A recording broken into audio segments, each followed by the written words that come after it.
Hi, good evening to everyone. आज हम methods of representing a set पढ़ेंगे, यानी कि सेट को हम कैसे रिप्रेजेंट करेंगे। इसके लिए हमारे पास टू मेथड्स हैं, ठीक है ना। तो पहला जो मेथड है वो है रोस्टर मेथड, जिसको हम सेट रोस्टर मेथड भी कहते हैं। रोस्टर, इसका और एक नाम है टेबुलर फॉर्म। टेबुलर फॉर्म, ठीक।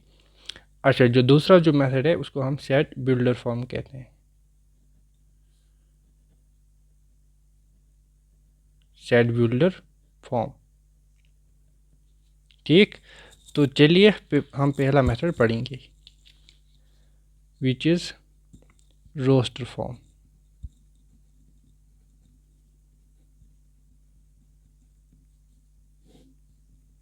ओके, तो देखिए रोस्टर फॉर्म किसको हम कहते हैं। पहले मैं डेफिनेशन लिखूंगा इसकी।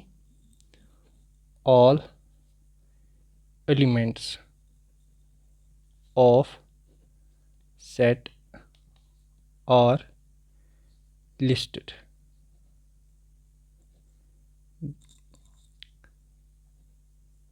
एलिमेंट्स आर बीइंग, ये आपको पता है, सेपरेटेड बाय कॉमास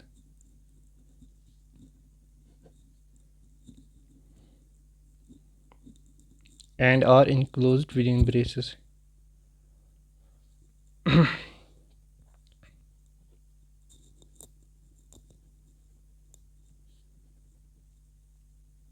ठीक, सिंपली यानी कि जो भी इस सेट के एलिमेंट्स होंगे ना, उनको हम कैसे लिखते हैं।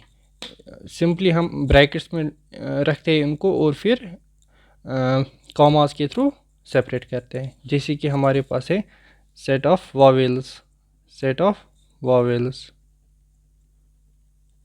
ठीक।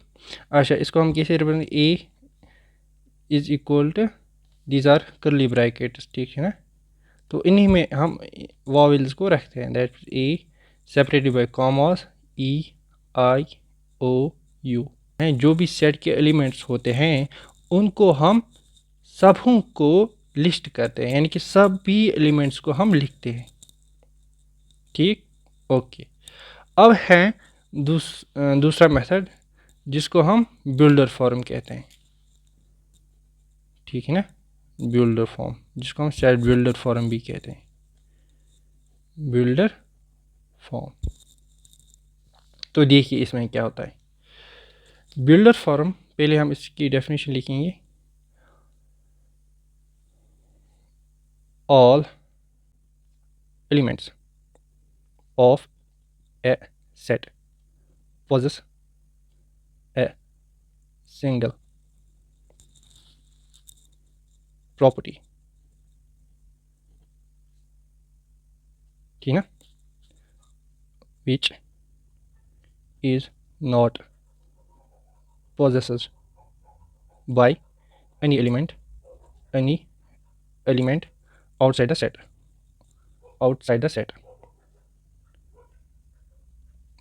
देखिए इसका मतलब क्या है। यहाँ पे हम सारे एलिमेंट्स को लिस्ट करते हैं, यानी कि हर एक एलिमेंट्स हम लिखते हैं इसमें रोस्टर फॉर्म में। बट जो सेट बिल्डर फॉर्म है ना, इसमें हम एलिमेंट्स को लिखते नहीं हैं, हम एक प्रॉपर्टी इसमें डिफाइन करते हैं या एक रूल हम इसके लिए बनाते हैं। फॉर एग्जांपल यहाँ पे मैंने लिया सेट ऑफ वॉवेल्स, ठीक है ना। देखिए हम इसको कैसे लिखेंगे बिल्डर फॉर्म में। मैं लिखूँगा A is a set of vowels, ठीक है ना। हम एक यहाँ पे रूल इसको इसके लिए एक बनाएंगे, क्या वो, x such that x is a vowel, x is a vowel. एक प्रॉपर्टी यहाँ पे डिफाइन करते हैं उसके लिए, ठीक है ना। रोस्टर फॉर्म में हम हर एक एलिमेंट को लिस्ट करते थे, बट इसमें हम सारे एलिमेंट्स को लिस्ट नहीं करते, सिर्फ हम एक प्रॉपर्टी उनके लिए डिफाइन करते हैं, ठीक है ना। आपको पता है एक्स इज़ ए वॉवेल, हर एक समझ जाएगा वॉवेल कौन कौन से है। यहाँ पे ए भी आएगा, ई आई ओ यू। तो ये इस वॉवेल्स की कॉम्पैक्ट फॉर्म बन गई यहाँ पे, यानी कि हमने एक रूल बनाया वॉवेल्स के लिए, ठीक। अच्छा, एक और एग्जांपल आप लीजिए। मैं लिखूँगा एन इज़ इक्वल टू फिर से x such that x is a natural number, is a natural number, यानी कि नेचुरल नंबर्स के लिए ये रूल है, हमने यहाँ पे एक डिफाइन किया, तो इसीलिए इसको हम बिल्डर फॉर्म कहते हैं, ठीक है। यानी कि हम जो भी सेट हमें डिफाइन करना होता है उनके लिए हम एक रूल बनाते हैं, ठीक ना। ओके, अच्छा यहाँ पे मैंने क्या लिखा, all elements of set positive single property, यानी कि सिंगल प्रॉपर्टी होती है, जैसे कि यहाँ पे एक्स इज अ वॉवेल, यानी कि इसमें वही एलिमेंट्स आएंगे जो वॉवेल्स होंगे, है ना।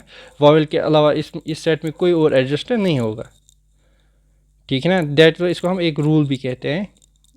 अच्छा, which is not positive by any other elements, ठीक है ना, यानी कि इसमें सिर्फ वॉवेल्स आएंगे और उसके बाहर कोई भी एलिमेंट इसमें नहीं आएगा, ठीक है ना। ये बहुत इंपॉर्टेंट, ये आपको पता है, ठीक है ना। This is very easy, but यहाँ पे आपको ध्यान रखना है कि हम रूल सेट्स के लिए रूल कैसे बनाएंगे, ठीक है ना। तो कल से हम फिर एक्सरसाइज स्टार्ट करेंगे, ठीक है ना। This was basics related about set, ठीक है ना। तो आगे फिर हम पढ़ेंगे, पहले हम एक दो एक्सरसाइज इस पे करेंगे, तो उसके बाद हम यूनियन वो इंटरसेक्शन वाला पार्ट करेंगे, ठीक।